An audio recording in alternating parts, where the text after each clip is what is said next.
الحمد لله رب العالمين والصلاة والسلام على أشرف الأنبياء والمرسلين نبينا محمد وعلى آله وأصحابه أجمعين. أعوذ بالله من الشيطان الرجيم. بسم الله الرحمن الرحيم. إنا نحن نزلنا عليك القرآن تنزيلا فاصبر لحكم ربك ولا تطع منهم آثما أو كفورا واذكر اسم ربك بكرة وأصيلا ومن الليل فاسجد له وسبحه ليلا طويلا.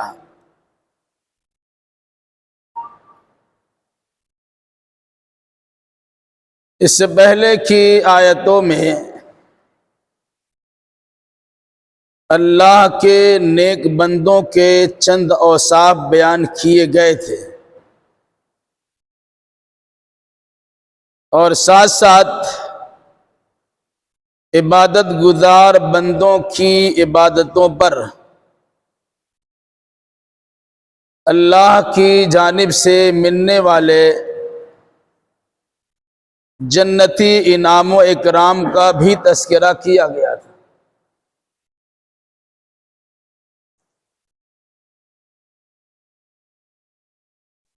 بطور خاص یہ بات آئی تھی جب جنتی حلے اور جوڑے اور مختلف قسم کی آشائش کے سامان انہیں فراہم کیے گئے تو اللہ نے اس کے اخیر میں کہا ان هذا كان لكم جزاء وكان سعيكم مشكورا. یہ جو نعمتیں تمہیں مل رہی ہے یا جنت عطا ہو رہی ہے یہ در حقیقت تمہارے اعمال کا بدلہ ہے. اور ساتھ ساتھ یہ بات بھی بیان کی گئی کہ اللہ نے تمہارے اعمال کی قدردانی کی، شرف قبولیت بخشا اور اسی کے نتیجے میں اللہ نے بدلہ کے طور پر جنتی انعام و اکرام کا تذکرہ کیا ہے.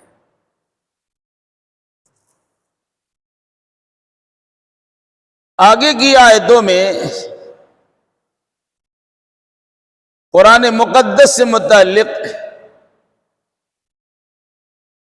ایک حقیقت کا تذکرہ کیا گیا ہے کہ قرآن تو اللہ ہی نے اتارا ہے.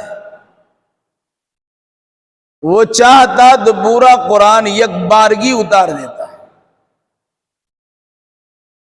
بسم اللہ سے لے کے والناس تک مکمل قرآن اللہ تبارک و تعالی ایک بار میں آسمان سے زمین پر اتار دیتا، لیکن اللہ نے ایسا نہیں کیا، بلکہ اس کے طریقہ یہ رکھا وقتاً فوقتاً انسان کو جیسی ضرورتیں پیش آتی رہی اسی اعتبار سے قرآن مجید کی آیتوں کو اللہ اتارتا رہا، جبکہ پورا قرآن لوح محفوظ میں موجود تھا، آج بھی موجود ہے، وہاں سے نقل کرایا گیا اور لوح محفوظ سے نقل کرا کر آسمان دنیا کے بیت العزت پر رکھا گیا. لوح محفوظ سے آسمان دنیا تک یک بارگی قرآن اتر گیا. لیکن جب اللہ کے نبی صلی اللہ علیہ وسلم کو دینے کی باری آئی تو اللہ تبارک و تعالیٰ نے وقتاً فوقتاً وقفہ در وقفہ اسے نازل کیا ہے. جس طریقے سے انسان کو سبق پڑھایا جاتا ہے، پوری کتاب اگر ایک ساتھ دے دیا جائے تو دشوار ہو جائے گا، تھوڑا تھوڑا کر کے سبق پڑھایا جاتا ہے تاکہ آدمی کے دل و دماغ میں وہ سبق رچ بس جائے۔ اسی طریقے سے اللہ تبارک و تعالیٰ نے قرآن کو تھوڑا تھوڑا کر کے اتارا ہے۔ کیا فرمایا؟ اِنَّا نَحْنُ نَزَّلْنَا عَلَيْكَ الْقُرْآنَ تَنزِيلًا، اے نبی ہم نے ہی آپ پر قرآن کو تھوڑا تھوڑا کر کے اتارا ہے۔ اس کی وجہ قرآن مجید میں دوسرے انداز اس طرح بیان کی گئی، وَقُرْآنًا فَرَقْنَاهُ لِتَقْرَأَهُ عَلَى النَّاسِ عَلَى مُكْثٍ وَنَزَّلْنَاهُ تَنزِيلًا۔ ہم نے قرآن میں جگہ جگہ پر فصل رکھی، الگ الگ صورتیں متعین کر دی، صورتوں میں آیتیں بھی الگ الگ کر دی۔ ایسا کس لیے کیا ہے؟ لِتَقْرَأَهُ عَلَى النَّاسِ عَلَى مُكْثٍ، تاکہ آپ لوگوں پر ٹھہر ٹھہر کے پڑھ سکیں، یعنی جتنی ضرورت ہو اتنی ضرورت کے مطابق انہیں سنا سکیں، اور اسی لیے ہم نے قرآن کو تھوڑا تھوڑا کر کے اتارا ہے۔ گویا نزول قرآن ایک بار ہو سکتا تھا، جس طرح لوح محفوظ سے آسمان دنیا پر ایک بار نازل کیا گیا، اسی طریقے سے آسمان دنیا سے قلب رسول اللہ پر ایک بار نازل ہو سکتا تھا،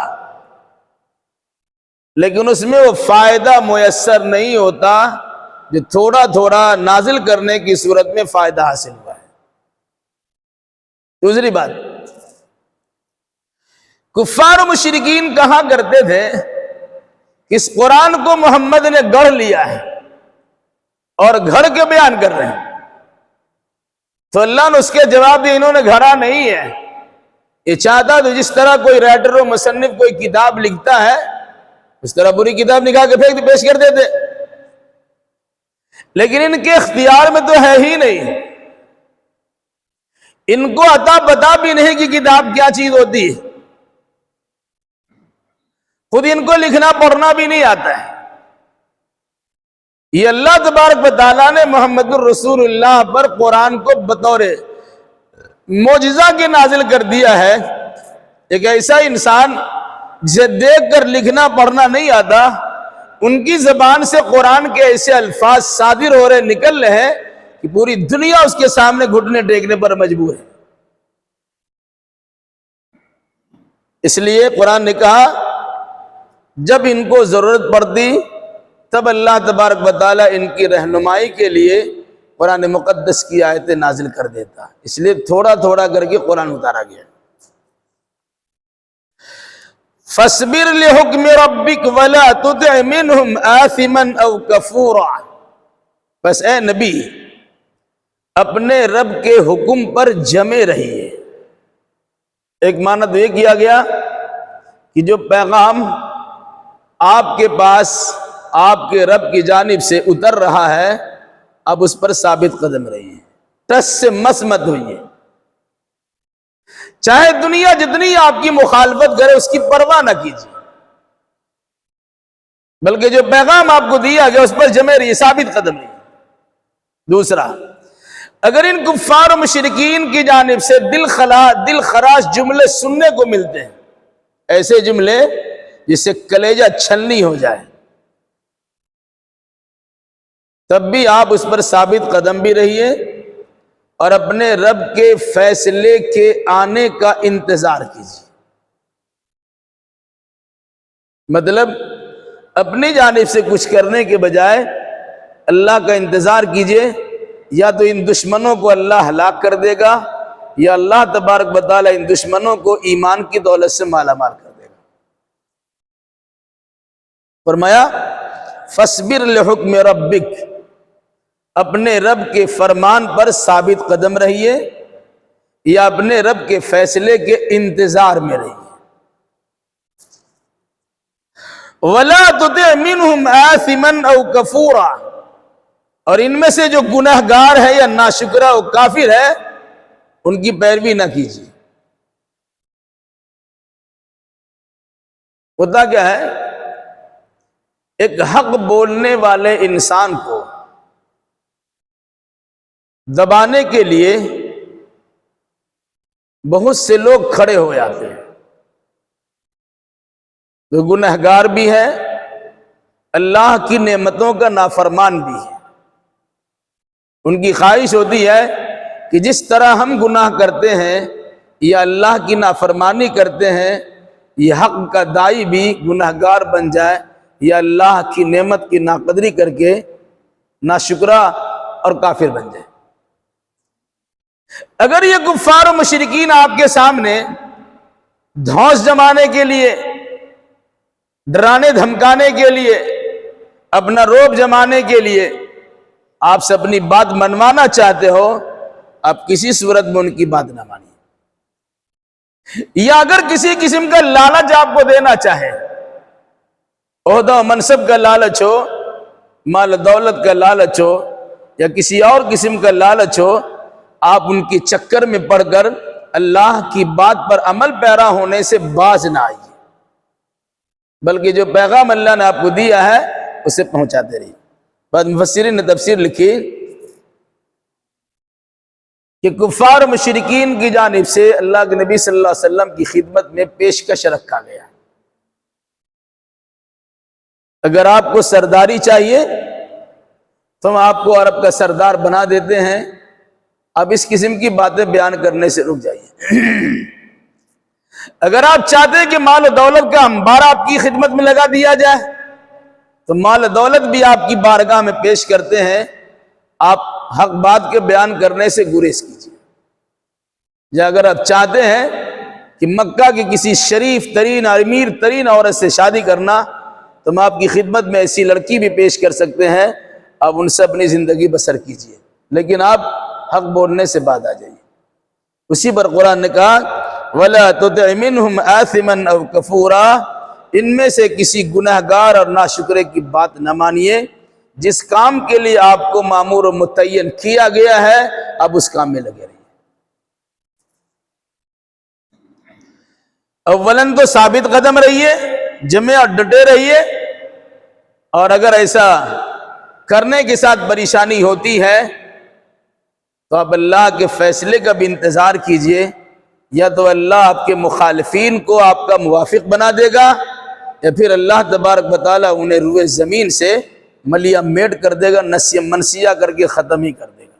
وہ تو اللہ تبارک و تعالیٰ کے اختیار میں۔ وَاذْكُرِ اسْمَ رَبِّكَ بُكْرَةً وَأَصِيلًا، اور اپنے رب کے نام کا ذکر کیجئے صبح و شام۔ یاد رکھیے گا، جہاں بھی قرآن مجید نے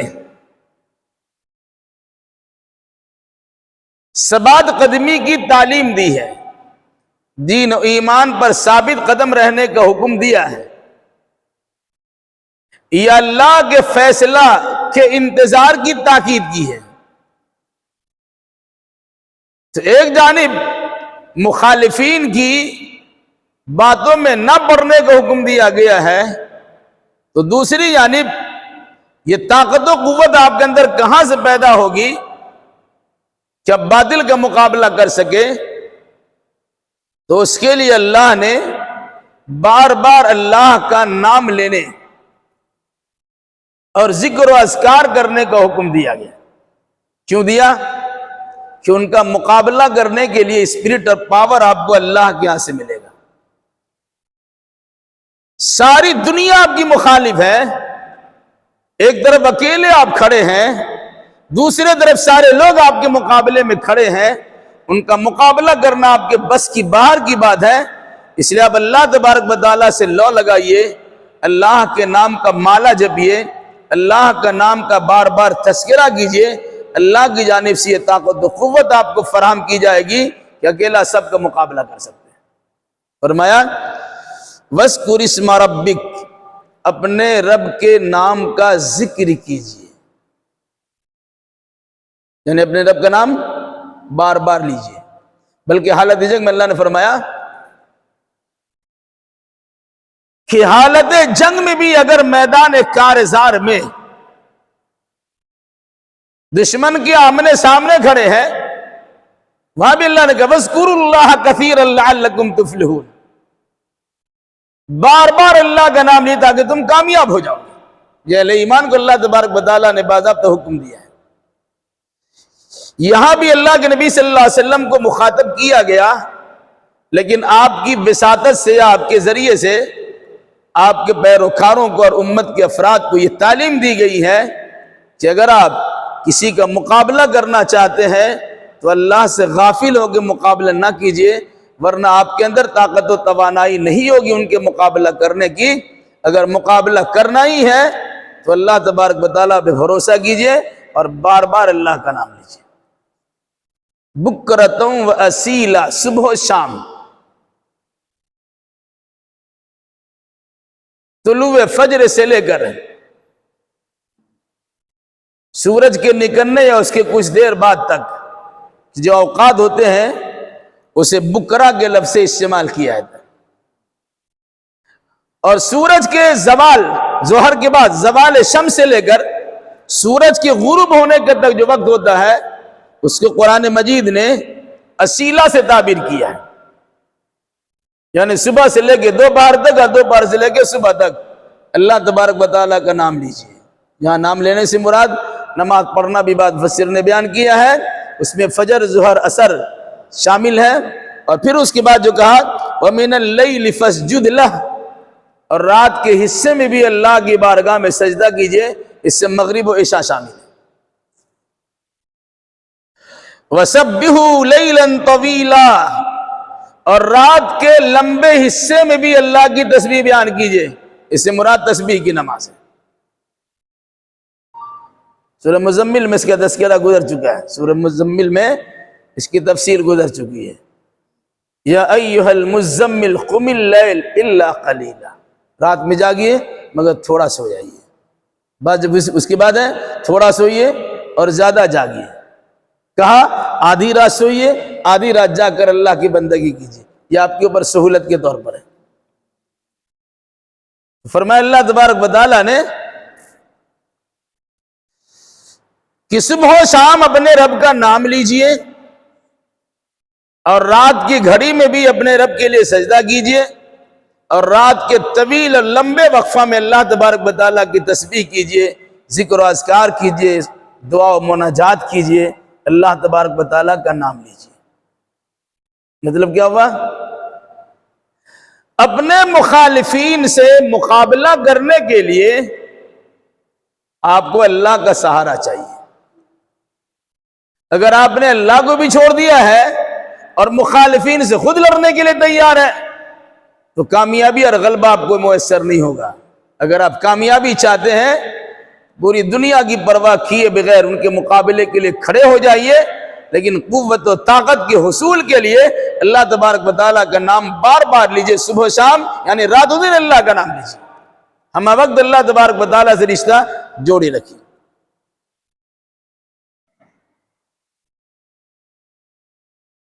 ان هؤلاء يحبون العاجلة ويذرون وراءهم يوما ثقيلا، یقیناً یہ لوگ عاجلہ یعنی دنیا کو پسند کرتے ہیں. وَيَذَرُونَ وَرَاهُمْ يَوْمًا ثَقِيلًا، اور اپنے پیچھے ایک بھاری دن کو چھوڑ کر چلے آ رہے ہیں. عاجلہ عجلت، جلدی، یعنی یہ لوگ دنیا میں جلد ملنے والے انعام سے محبت کرتے ہیں. نقد انعام مل رہا، کوئی کام کیا بھی فوراً فائدہ پہنچ جائے. ان کی نگاہ میں دنیا ہی سب کچھ ہے، جلدی ہمیں مل جائے، اسی کی فکر میں انسان الجھا ہوا ہے، اور نتیجے کے طور پر آخرت کو فراموش کر بیٹھا ہے. جو آخرت بڑا بھاری دن ہے، مشکلات والا دن ہے، کیونکہ انسان کے اعمال کی پیشی ہوگی اور ذرہ ذرہ کا حساب چکانا ہوگا. وہ دن انسان کے لیے بڑا بھاری پڑے گا. حساب چکانا، حساب بے باک کرنا بڑا بھاری معاملہ ہوتا ہے. من نوقش ہلک، جس کا مناقشہ ہو گیا، جس کی جرح ہو گئی، جس سے متعلق پوچھ گچھ کر لیا گیا، پھر تو وہ تباہ و برباد ہو گیا. پیشی ہوگی، اللہ اپنی عدالت عالیہ کے قیام کرنے کے بعد جلوہ افروز ہوگا اور لوگوں کو گزارا جائے گا، گزرتے جاؤ گزرتے جاؤ گزرتے جاؤ۔ اگر کسی کو روکا گیا اور اس سے پوچھ گچھ ہو گئی، سوال جواب ہوا، حدیث رسول ہے من نوقش ہلک، جس سے مناقشہ ہوا، جس سے پوچھ گچھ کیا گیا، وہ تو پھنس گیا۔ فرمایا یہ لوگ یعنی کفار و مشرکین، گناہگار، نافرمان، ناشکرا، جلد ملنے والے دنیا یا جلد ملنے والے انعام سے محبت کرتے ہیں۔ ان کی ساری خواہش، ساری تگ دو دنیا کے لیے ہے کہ ابھی صبح مزدوری کیا، صبح سے شام تک، شام کو مزدوری ہاتھ میں آ گئی۔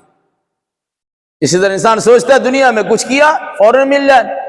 دین کا معاملہ میں سارا معاملہ تو انسان کا آخرت کا ہے، ادھار ہے۔ ابھی کرو زندگی میں، مرو گے، مرنے کے بعد اٹھائے جاؤ گے میدان محشر بابا، پھر وہاں تمہارے اعمال کا فیصلہ ملے۔ کون جاتا ادھار دیکھنے کے لیے؟ ہمیں تو نقد چاہیے۔ کہا یہ کفار و مشرکین نقد کے چکر میں اس آخرت کے دن کو فراموش کر بیٹھے ہیں، جو آخرت کا دن بڑا بھاری پڑنے والا دن ہوگا، جس دن انسان کے اعمال کو پیش کیا جائے گا اور اسی مناسبت سے اس کے ساتھ فیصلہ ہوگا۔ نحن خلقناہم وشددنا اسرہم وَإِذَا شِئْنَا بَدَّلْنَا أَمْثَالَهُمْ تَبْدِيلًا۔ حالانکہ ہم نے ہی ان کو پیدا کیا ہے اور ان کے جوڑ کو تو ہم نے ہی مضبوط کیا ہے، اور جب ہم چاہیں گے ان کی جگہ پر بدلے میں دوسرے کو بھی لے آ سکتے ہیں۔ انسان کو اللہ نے پیدا کیا ہے، پیدائش کی شکلیں کس طرح ہوئی بار بار آپ کے سامنے اس کا تذکرہ ہو چکا ہے۔ انسان ماں کے پیٹ میں پانی کی قطرے یا منی کے قطرے کی شکل میں داخل ہوتا ہے سکم مادر میں، رحم مادر میں، پھر اس کے بعد اس پانی کو خون کا لوتھڑا بنایا جاتا، پھر گوشت بنایا جاتا، پھر ہڈیاں چڑھائی جاتی، پھر روح ڈالی جاتی، 7 یا 9 مہینے میں انہیں ماں کے پیٹ سے باہر کر دیا جاتا۔ پیدائش کے کتنے مراحل گزرتے ہیں، پھر اس کے بعد کے ادوار شروع ہو جاتے ہیں۔ تو ہم نے اس کو پیدا کیا ہے، وَشَدَدْنَا أَسْرَهُمْ، اس کے جوڑ کو ہم نے مضبوط کیا ہے۔ جسم کا پورا ڈھانچہ ہے، بھاری بھرکم ہے، آپ گھٹنوں پر کھڑے ہیں، ٹخنوں پہ کھڑے ہیں، اس کے اندر جو طاقت و قوت پیدا کی ہے کون؟ ہم نے پیدا کی ہے۔ جس طرح چاہا موڑ لیا، موڑ کر بھی آپ طاقت کا اظہار کرتے ہیں، کھڑا ہو کر کے اور لمبا کر کے اور سیدھا کر کے بھی اپنی طاقتوں کا مظاہرہ کرتے، کسی نے دیا ہے؟ تو پیدا ہم نے کیا ہے، طاقت و توانائی ہم نے ہی بخشی ہے۔ اگر پیدائش کا شکریہ نہیں ادا کیا اور طاقت و قوت کی ناقدری کرنا شروع کر دی، پھر ہم تمہاری ہیکڑی نکال دیں گے، طاقت بھی چھین لیں گے، موت سے بھی دوچار کر دیں گے، اور جس بنیاد پہ تمہارا یہ روب دبدبہ لوگوں پہ طاری ہے اور اپنی بڑائی کا اظہار کرتے ہو، وہ سارا خاک ملا دیں گے، ملیا میٹ کر دیں گے۔ کیوں؟ ہم تم جیسے دوسری مخلوق کے لانے پر قدرت رکھتے ہیں۔ ان تتولوا یستبدل قوما غیرکم ثم لا یکونوا امثالکم، اگر الٹے پاؤں پھر جاؤ گے، منہ موڑ لو گے، ہم تمہاری جگہ پہ دوسری قوم کو بھی لے آئیں گے۔ تو اللہ نے کہا ان کفار و مشرکین کو ان کے راستے پہ چھوڑ دیجئے۔ سمجھانا بجھانا آپ کا کام تھا، آپ نے سمجھا بجھا دیا، اب اس کا معاملہ ہے، اس کے ساتھ کیا ہوگا نہیں ہوگا یہ سمجھے گا اور اس کا رب سمجھے گا۔ سدھر گئے تو ٹھیک ہے، نہیں سدھرا تو ہم اس کی جگہ پہ دوسرے لوگوں کو لے آئیں گے۔ یا پھر یہ بھی فرمایا پیدائش کے بعد بچہ کمزور ہوتا ہے، ماں کے پیٹ میں کمزور ہوتا ہے، پیدا ہونے کے بعد کمزور ہوتا ہے، آہستہ آہستہ اس کے اندر قوت و توانائی آتی ہے۔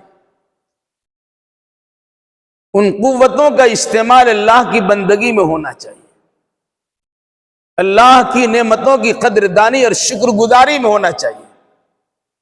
لیکن اپنی طاقت و توانائی کا ناجائز اور غلط استعمال کرنا شروع کر دیا. حق بولنے والے کو دبانے کی ناپاک کوشش کی. جو صحیح راستے ان کو دکھانے کے لیے کھڑا ہوا انہیں مجبور کرنے کی کوشش کی ہے. انہیں سمجھنا چاہیے کہ اگر ہم نے ان کو طاقت و توانائی بخشی ہے وہ طاقت و قوت ہم چھین بھی سکتے ہیں. کسی پر فالج کے اٹیک ہوتا ہے، کسی کو اپاہج بنا دیا جاتا ہے، کسی کو سننے اور دیکھنے سے محروم کر دیا جاتا ہے، کسی کا دماغ آف کر دیا جاتا ہے، کسی کا برین اسٹاپ ہوتا ہے، وہ بستر پہ پڑا ہوا ٹک ٹک دیدم دم نکشیدم کے عالم میں پڑا ہوا ہوتا ہے. ساری چیزیں اس کے پاس موجود ہیں لیکن اس کے بدن میں حص و حرکت نہیں ہے. ہم یہ بھی کر سکتے ہیں. اس لیے اگر اے رسول آپ کے خلاف اس قسم کی کارروائی کرنے کے لیے تیار ہے یہ لوگ، تو اللہ کے فیصلے پہ راضی رہیے. چھوڑ دیے ہمارے ذمہ، ہم کیا کریں گے وہ ہم سمجھتے ہیں. کبھی اس کو ہم تباہ یوں ہی کر دیں گے، کبھی ان کی طاقت و توانائی کو چھین لیں گے، اور جس بلبوتے پر یہ اترا رہا ہے وہ ساری چیزیں ان کی چھین کے ختم کر دیں گے. ایسا بھی ہو سکتا ہے. اور پھر ہم چاہیں ان کے بدلے میں ہم دوسرے انسان کو لے آئیں گے.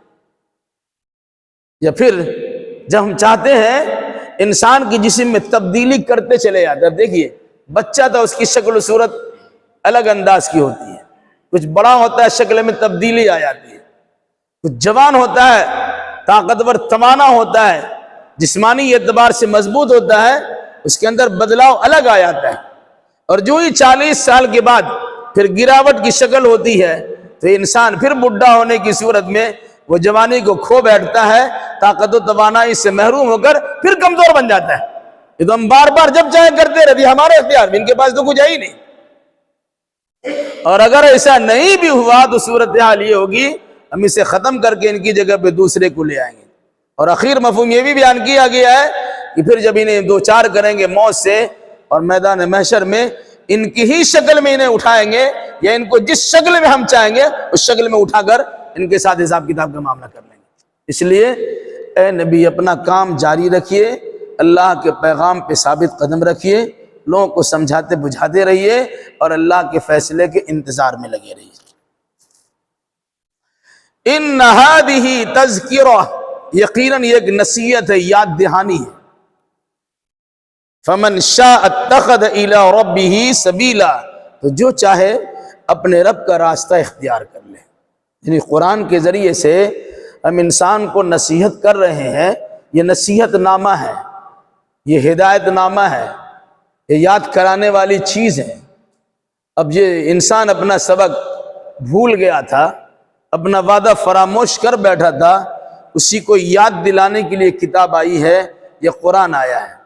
اب اس قرآن سے انسان اگر اپنے بھولے ہوئے سبق کو یاد نہیں کر پاتا، وعدہ کر کے آیا تھا الم عہد الیکم یا بنی آدم اللہ تعبد الشیطان، اے آدم کی اولاد کیا ہم نے تم سے عہد و پیمان نہیں لیا تھا کہ شیطان کی بندگی نہ کرنا، لیکن تم نے وہی کیا. اے انسان تم نے اللہ سے وعدہ نہیں کیا تھا الست بربکم قالوا بلا، جب اللہ نے کہا تھا کہ میں تم سبوں کا رب نہیں ہوں، تم سبوں نے کہا تھا بلا، کیوں نہیں اللہ تو ہمارا رب ہے.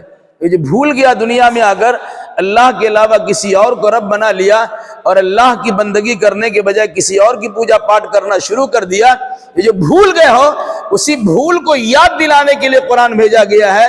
تمہارے ضمیر کو جھنجھوڑ کر تم سے یہ مطالبہ کیا گیا ہے کہ بھولا وہ سبق یاد کر لو، اور جس اللہ سے جو وعدہ کر کے آئے ہو اس اللہ سے وعدہ کو پورا کرنے میں لگ جاؤ، نصیحت کے مطابق عمل پیرا ہو کر اللہ کا راستہ اپنا لو. یہ قرآن اسی لیے دنیا میں بھیجا گیا اور انسان کے سامنے آخری کلام کی حیثیت سے نازل کیا گیا. پھر قرآن کہتا ہے وَمَا تَشَاءُونَ إِلَّا أَن يَشَاءَ اللَّهُ، اور تم چاہ بھی نہیں سکتے ہو جب تک اللہ تبارک و تعالیٰ نہ چاہے. سارا معاملہ اللہ کی مشیت پر ہے. انسان چاہے گا وہی جو اللہ چاہے گا، انسان کے ساتھ وہی پیش آئے گا جو اللہ چاہے گا. انسان سوچے گا دن میں رات کے ہاں آسمان سے تارے توڑ کے لے آئے نہیں کر سکتا ہے، لیکن اللہ تبارک و تعالیٰ کی مشیت ہوگی تو اللہ آسمان پہ پہنچا بھی دے گا، اور یہ اللہ کے لیے کوئی مشکل کام نہیں ہے۔ دنیا والوں کے سامنے یہ نظارہ محمد الرسول اللہ کے ذریعے سے واقع معراج کی شکل میں پیش کیا جا چکا ہے کہ جس انسان کو دنیا میں سب سے کمتر انسان سمجھا جاتا ہے، ذلیل و خوار کرنے کی ناپاک کوشش ہوتی ہے، جب مخالفتوں کا طوفان امڑ کے چلا آتا ہے تو اللہ تبارک و تعالیٰ اپنے بندے خاص محمد الرسول اللہ کو مکہ کی سرزمین سے اٹھاتا ہے اور عرش معلیٰ تک پہنچا دیتا ہے۔ یہ ایک آسمان کیا ساتوں آسمان کی سیر کرا دیتا ہے۔ ابھی دنیاوی سائنسدانوں کی جانب سے بڑے لمبے لمبے اکتشافات ہو رہے ہیں، لیکن ابھی تک آسمانی دنیا تک یہ پہنچے نہیں ہیں، سب نیچے ہی خلا میں خلا بازی کر رہے ہیں اور فضاؤں میں گھوم پھر رہے ہیں، ابھی آسمان تک پہنچے نہیں ہیں۔ لیکن قرآن کہتا ہے وَسَخَّرَ لَكُم مَّا فِي السَّمَاوَاتِ وَمَا فِي الْأَرْضِ، آسمان و زمین کی ساری چیزیں تمہارے تابع فرما بردار اللہ بنا دے گا، تمہارے پاؤں کے نیچے لا کے رکھ دے گا۔ اور یہ کام اللہ تبارک و تعالی محمد الرسول اللہ صلی اللہ علیہ وسلم کے ذریعے سے کرا چکا اور دکھا چکا ہے۔ فرمایا وَمَا تَشَاءُونَ إِلَّا أَن يَشَاءَ اللَّهُ، تم نہیں چاہ سکتے مگر بھی جو اللہ چاہے گا، اللہ کی مشیت پر موقوف ہے۔ لیکن ساتھ ساتھ اللہ کے نبی نے یہ بھی فرمایا، اللہ نے یہ بھی فرمایا کہ نُوَلِّيهِ مَا تَوَلَّى وَمَن يُشَاقِقِ الرَّسُولَ مِن بَعْدِ مَا تَبَيَّنَ لَهُ الْهُدَى وَيَتَّبِعْ غَيْرَ سَبِيلِ الْمُؤْمِنِينَ نُوَلِّيهِ مَا تَوَلَّى وَنُصْلِيهِ جَهَنَّمَ وَسَاءَتْ مَصِيرًا۔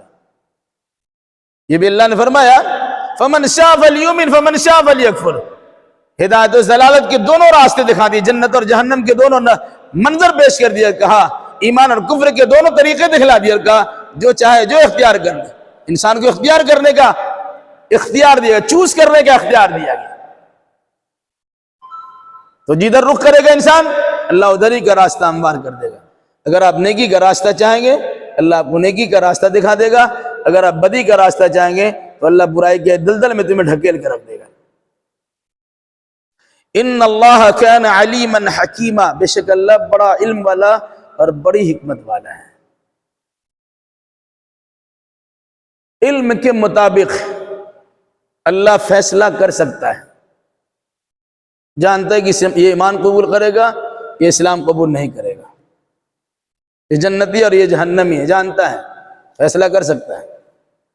لیکن اللہ نے انسان کے سامنے انتخاب کرنے کا اختیار رکھ دیا تاکہ بعد میں کوئی نہ کہہ سکے ہم تو راستہ بھی چل سکتے تھے، ہم کو ادھر لگا دیا گیا۔ نہیں، تم کو انتخاب کرنے کا اختیار دیا گیا، اس کو لو کہ اس کو لو، یہ اللہ کی حکمت کا تقاضا ہے تاکہ بندہ اللہ پہ اعتراض نہ کر سکے۔